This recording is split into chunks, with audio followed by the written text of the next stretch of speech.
Hello everyone. Today I am going to talk about a new chapter that is improvement in food resources. इस chapter में मैं क्या क्या चीजें cover करूंगी वो मैंने यहाँ बोर्ड पे लिखा हुआ है। इस चैप्टर में मैं बेसिकली 3 चीजों पे फोकस करूंगी। पहला तो देखिए बेसिक इंट्रोडक्शन। किसी भी चैप्टर के बारे में जब हम बात करते हैं तो बेसिकली हम उसमें किस चीज के बारे में बात करते हैं वो इंट्रोडक्शन में मैं आपको बताऊंगी। उसके बाद दूसरा मैंने इस चैप्टर को 2 पार्ट्स में डिवाइड किया है। वो है पहला एग्रीकल्चर या क्रॉप मैनेजमेंट और दूसरा जो पार्ट है वो इस चैप्टर का है animal husbandry.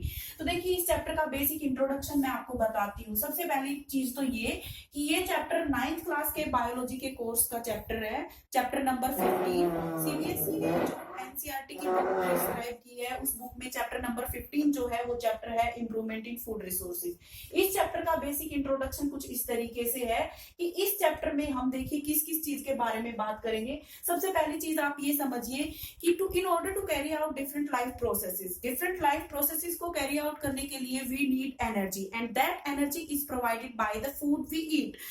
So from where do we get that food, हमें फूड कहाँ से मिलता है। So basically we have 2 types of resources that provide us food, both animals as well as plants provide us food. तो animals जो हमें food provide करते हैं, उन एनिमल्स के फूड प्रोवाइड करने की जो पूरी प्रोसेस है और उनमें जो इम्प्रूवमेंट की पूरी प्रोसेस है उसको मैं कवर करूंगी इस टॉपिक के अंदर, जिस टॉपिक का मैंने नाम लिखा था यहाँ पे एनिमल हस्बेंड्री। दूसरी तरफ जो हम फूड प्लांट से ऑब्टेन करते हैं वो फूड प्लांट से ऑब्टेन करना और उस फूड में उन फूड रिसोर्सेज में इंप्रूवमेंट करना वो हम पढ़ेंगे इस टॉपिक के अंदर, जिसका नाम है एग्रीकल्चर या क्रॉप मैनेजमेंट। तो इस तरीके से इस टॉपिक को, इस चैप्टर को मैं आपके सामने कवर करूंगी। दूसरी चीज देखिए यहाँ पे मैंने ऊपर लिखा हुआ है improvement in food resources. Improvement in food resources की हमें मतलब समझना है कि इस टाइटल का मतलब क्या है, what does the title stand for. सबसे पहले मैंने आपको बताया फूड रिसोर्सेज। तो फूड रिसोर्सेज 2 तरीके के हैं हमारे पास, जैसा कि मैंने अभी बताया। कौन कौन से फूड रिसोर्सेज होते हैं हमारे पास? क्रॉप्स होती है जिसको हम एग्रीकल्चर में पढ़ेंगे, और दूसरी तरफ एनिमल्स जो होते हैं वो भी फूड रिसोर्सेज की तरह एक्ट करते हैं। डिफरेंट टाइप के फूड्स ऐसे हैं जो हम एनिमल्स से ऑब्टेन करते हैं, तो इसको हम कवर करेंगे एनिमल हस्बेंड्री के अंडर। तो यहाँ पे मैंने आपके सामने जो बात की अभी वो है कि कौन कौन से फूड रिसोर्सेज होते हैं। तो plants as well as animals both act as food resources for us. अब दूसरा जो क्वेश्चन यहाँ पे अराइज होता है वो है कि what is the need of improvement in food resources. Food resources में इंप्रूवमेंट की जरूरत क्या है। यहाँ पे I am writing the question, या इसको सिंपली मैं ऐसा लिख सकती हूँ, need for improvement in food resources. Food resources में इंप्रूवमेंट की क्या जरूरत है। तो देखिए इंडिया जो है, हमारा जो देश है India, it is a very populous country. ये एक बहुत ही पॉपुलस कंट्री है and its population is growing day by day. इसकी पॉपुलेशन जो है वो एक बहुत ही फास्ट रेट पे डे बाय डे ग्रो कर रही है। So to meet the requirements of food of growing population को फूड अवेलेबल कराने के लिए, ग्रोइंग पॉपुलेशन की फूड रिक्वायरमेंट्स को फुलफिल करने के लिए हमें फूड रिसोर्सेज में इंप्रूवमेंट की जरूरत पड़ती है। इसके अलावा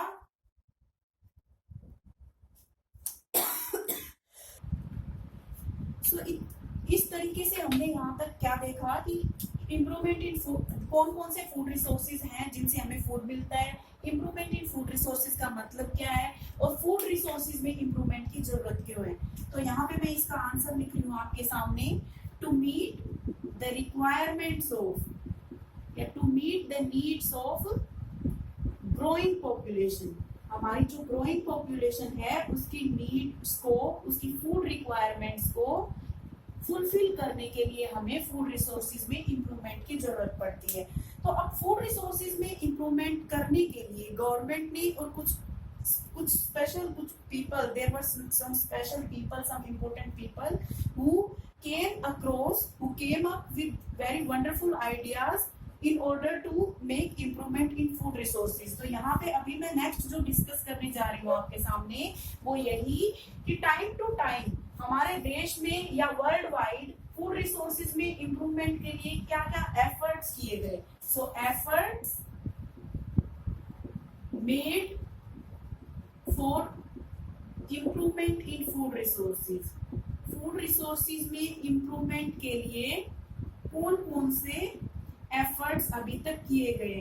तो देखिए बहुत सारी रिवॉल्यूशंस आई, जिन रिवॉल्यूशंस ने इंडिया के अंदर और पूरे वर्ल्ड के अंदर एक तरीके से फूड रिसोर्सेज में बहुत अच्छी एक इम्प्रूवमेंट करके दिखाई. उन रिवॉल्यूशंस में some of the revolutions are green revolution, most probably you all have heard of this revolution. Green revolution का मतलब है जो क्रॉप की प्रोडक्शन है, जो सीरियल ग्रेन्स हैं, उनकी प्रोडक्शन के अंदर एक तरह से बहुत ज्यादा इजाफा. So increased production of food grains. जो फूड ग्रेन्स होते हैं उनकी इंक्रीज प्रोडक्शन ग्रीन रिवॉल्यूशन के थ्रू हुई थी. अब जनरली ये क्वेश्चन पूछ लिया जाता है, साइंटिस्ट का नाम यहाँ पे पूछ लिया जाता है. ग्रीन रिवॉल्यूशन तो देखिए नाम से तो सभी को क्लियर हो रहा है कि जो फूड ग्रेन्स हैं उनकी इंक्रीज प्रोडक्शन के लिए जो रिवॉल्यूशन आई थी उसको ग्रीन रिवॉल्यूशन कहते हैं. It was started by S Swaminathan, या सिंपली आप इसको लिखिए स्वामीनाथन, एन स्वामीनाथन. इसने जो है ग्रीन रिवॉल्यूशन स्टार्ट किया था. इसके बाद एक और टाइप की रिवॉल्यूशन है जिसको बोलते हैं white revolution. White revolution was for increased production of milk. Milk की इंक्रीज्ड प्रोडक्शन के लिए, इंक्रीज्ड प्रोडक्शन ऑफ मिल्क. इसके लिए भी जनरली पूछ लिया जाता है बहुत बार एनटीएससी जैसे एग्जाम्स में ये क्वेश्चन आता है कि व्हाइट रिवॉल्यूशन किसने स्टार्ट किया था. It was started by doctor Kurien. Kurien ने इसको स्टार्ट किया था. इसके अलावा कुछ और रिवॉल्यूशंस हैं जैसे कि सिल्वर रिवॉल्यूशन है. एग की प्रोडक्शन को इंक्रीज करने के लिए सिल्वर रिवॉल्यूशन है. Silver revolution contributed for increased production of eggs. इसी तरह ब्लू रिवॉल्यूशन है. ब्लू रिवॉल्यूशन फिश प्रोडक्शन को इंक्रीज करने के लिए स्टार्ट की गई थी.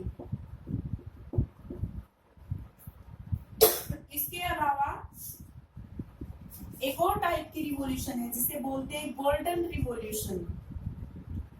This revolution basically is associated with the increased production of pulses. And one more type of revolution is yellow revolution.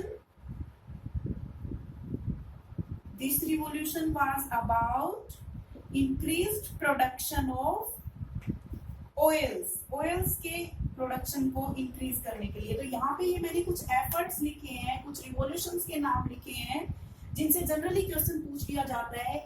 ये वो सारे एफर्ट्स हैं, ये वो सारे रिवॉल्यूशंस हैं जो कि फूड रिसोर्सेज में इंप्रूवमेंट के लिए एक समय पे स्टार्ट किए गए थे एंड जो कि बहुत ही सक्सेसफुल रहे थे.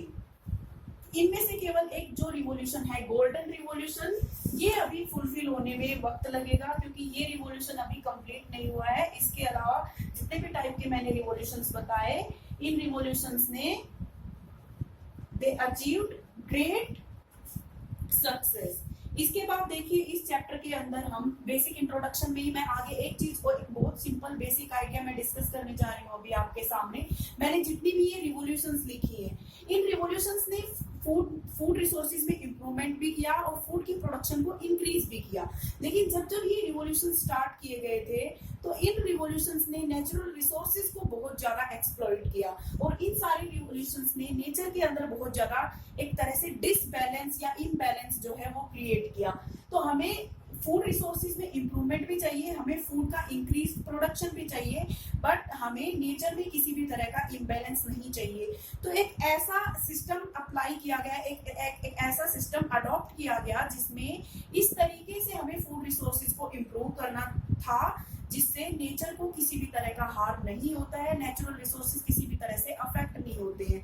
तो ऐसी डेवलपमेंट को बोलते हैं sustainable development. Sustainable development, sustainable development का मतलब होता है इस तरह की डेवलपमेंट जो नेचुरल रिसोर्सेज को मिनिमम यूटिलाइज करती है। The development in which natural resources are exploited at minimum and these resources are made ensure to be available for the future generation। और इसके अलावा नेचर में किसी भी तरह का इम्बैलेंस जो है वो क्रिएट नहीं होता है। तो इस तरीके की डेवलपमेंट को हमें फॉलो करना होता है। ये इस चैप्टर का बेसिक एक इंट्रोडक्शन मैंने आपके सामने अभी बताया। इसके बाद देखिए मैंने आपको बताया कि इस चैप्टर को मैं 2 पार्ट्स के अंदर कन्वर्ट करूंगी। पहला पार्ट है एग्रीकल्चर के बारे में और दूसरा जो पार्ट है इस चैप्टर का वो पार्ट हो जाएगा एनिमल हस्बेंड्री। इस तरीके से हम इस चैप्टर को कवर अप करेंगे। एग्रीकल्चर में हम पढ़ेंगे improvement in crop yields, improvement in crop yield, यानी जो क्रॉप हम ग्रो कर रहे हैं उस क्रॉप की टोटल यील्ड को हमें इंक्रीज करना है, उसको हमें इंप्रूव करना है।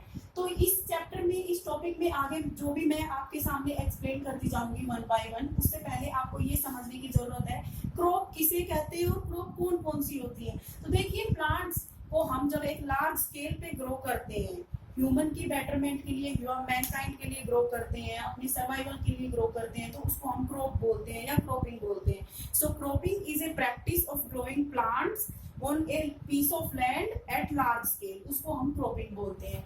अब देखिए क्रॉपिंग में आपको डिफरेंट टाइप के क्रॉप्स के बारे में मालूम होना चाहिए। कुछ ऐसी क्रॉप्स होती है जो हमें कार्बोहाइड्रेट्स प्रोवाइड करती है, carbs providing crops, the crops which provide us carbohydrate। तो इसके अंदर आएगा व्हीट, राइस, ग्राम। मेनली राइस जो होता है वो हमें कार्बोहाइड्रेट प्रोवाइड करता है। वेजिटेबल्स की अगर बात करें हम तो पोटैटो प्रोवाइड करते हैं हमें मैक्सिमम जो है कार्बोहाइड्रेट। इसके अलावा व्हीट, ग्राम, जितनी भी सीरियल क्रॉप्स हैं इनसे भी हमें कार्बोहाइड्रेट मिलते हैं। कुछ ऐसी क्रॉप्स के बारे में हम बताएंगे जो हमें प्रोटीन्स प्रोवाइड करती हैं। तो इसके अंदर पल्सेस के बारे में हम बात करेंगे कि डिफरेंट टाइप की जो पल्सेस होती हैं वो हमें प्रोटीन्स प्रोवाइड करती हैं। फैट्स हमें किससे मिलते हैं? जो ऑयल सीडेड प्लांट्स होते हैं, ऑयल प्रोवाइडिंग प्लांट्स जो होते हैं हमें, उनसे हमें फैट्स मिलती हैं। मिनरल्स और विटामिन्स हमें बेसिकली फ्रूट्स और वेजिटेबल्स से मिलते हैं। ये डिफरेंट टाइप की मैंने क्रॉप्स आपके सामने लिखी है। एक लास्ट जो सबसे इम्पोर्टेंट है जिससे क्वेश्चन जनरली पूछे जाते हैं वो होती है फोडर क्रॉप्स। फोडर क्रॉप्स का मतलब होता है ऐसी crops which provide food to the animals, जो एनिमल्स को, कैटल्स को जो फूड प्रोवाइड करती हैं, ऐसी क्रॉप्स को बोलते हैं फोडर क्रॉप्स। तो इसके अंदर बरसीम और ओट्स के बारे में बेसिकली हम बात करते हैं। बरसीम एंड ओट्स, या जिसे सूडान ग्रास भी बोलते हैं, ओट्स, सूडान ग्रास।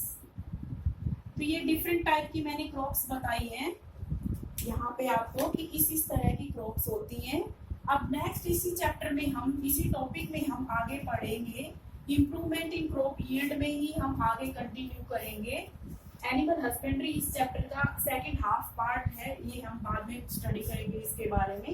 एग्रीकल्चर में या इम्प्रूवमेंट इन क्रॉप यील्ड में देखिए क्या क्या बेसिक रिक्वायरमेंट्स होती है क्रॉप की। नेक्स्ट जो टॉपिक है वो है basic requirements of crop plants. जो क्रॉप प्लांट्स होते हैं उसकी बेसिक रिक्वायरमेंट्स क्या क्या होती हैं। तो क्रॉप प्लांट्स की जो बेसिक रिक्वायरमेंट्स हैं उनके अंदर देखिए वाटर होता है, जो कि प्लांट्स कहाँ से लेते हैं? सोयल से लेते हैं।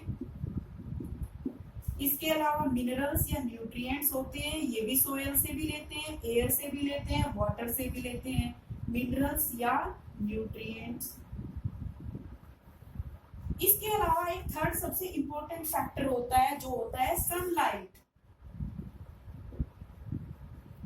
सभी प्लांट्स को ग्रोथ, अपनी प्रॉपर ग्रोथ शो करने के लिए, रिप्रोड्यूस करने के लिए, डेवलपमेंट शो करने के लिए सनलाइट की जरूरत होती है। So sunlight is required by all crop plants for growth, development, flowering and reproduction. अब सनलाइट जो जितने समय के लिए किसी प्लांट को अवेलेबल होती है उसके लिए एक स्पेसिफिक टर्म हम यूज करते हैं, that term is photo period.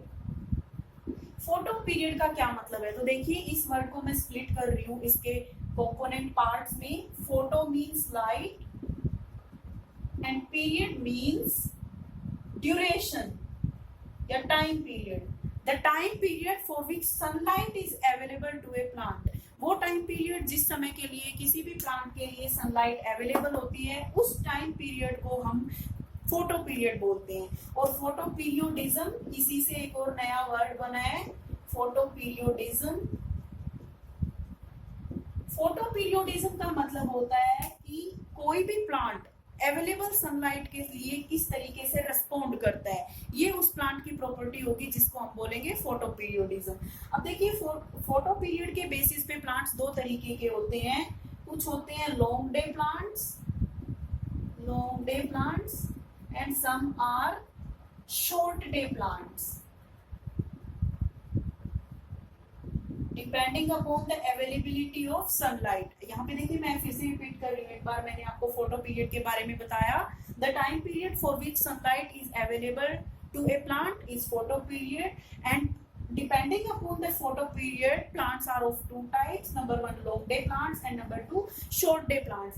long day plants का मतलब होता है वो plants जो जिनके लिए फोटो पीरियड लॉन्ग होता है, यानी जिनको ज्यादा सनलाइट की जरूरत होती है। और शॉर्ट डे प्लांट्स वो प्लांट्स होते हैं जिनको कम ड्यूरेशन के लिए सनलाइट चाहिए होती है, जिनका फोटो पीरियड एक तरह से शॉर्ट होता है। तो जो प्लांट समर्स में ग्रो करते हैं वो लॉन्ग डे प्लांट होते हैं, जो प्लांट विंटर्स में ग्रो करते हैं वो शॉर्ट डे प्लांट्स होते हैं। और कुछ ऐसे भी प्लांट्स होते हैं जो डे न्यूट्रल प्लांट होते हैं, यानी जिनके ऊपर कितनी टाइम पीरियड के लिए सनलाइट अवेलेबल है उसका फर्क नहीं पड़ता है। तो इसी तरह से देखिए फोटो पीरियड के बेसिस पे मैंने प्लांट्स दो तरह के बताए। इसी तरीके से फोटो पीरियड के ऊपर डिपेंड करते हुए ही क्रॉप्स भी दो तरीके की होती हैं, kharif crops and rabi crops. So depending upon photo period crops are of two types, kharif crops. ये एक इम्पोर्टेंट डिफरेंस है इन दोनों के बीच, जो जनरली 3 मार्क्स में आपके पेपर में पूछा जा सकता है। अगर आपसे डिफरेंसेस लिखने के लिए बोला जाए तो 3 डिफरेंसेस या 4 डिफरेंसेस आप इसमें लिख देंगे और ये 3 मार्क्स में ये क्वेश्चन पूछा जा सकता है। और बहुत बार क्वेश्चन इस तरीके से भी पूछा जाता है कि 4 क्रॉप्स के नाम लिख दिए जाएंगे और पूछेंगे कि इनमें से कौन सी खरीफ क्रॉप है या इनमें कौन सी रबी की क्रॉप है। तो देखिए depending upon the availability of sunlight या depending upon the photo period crops are of 2 types, kharif crops and rabi crops. इनमें मैं कुछ डिफरेंसेस आपको बता रही हूँ। पहले तो हम इनके अदर नेम्स के बारे में बात करेंगे। जो खरीफ क्रॉप्स होती हैं, खरीफ क्रॉप्स को हम समर क्रॉप्स या रेनी सीजन क्रॉप्स भी बोलते हैं। These are also called as summer crops, या इन्हीं को और हम बोल सकते हैं rainy season crops. Rainy season crops नाम से ही आपको पता लग रहा है यहाँ पे ये क्रॉप समर्स में ग्रो करती हैं या रेनी सीजन में ग्रो करती हैं। जबकि जो रबी क्रॉप्स होती हैं ये विंटर सीजन क्रॉप्स होती है। Winter season crops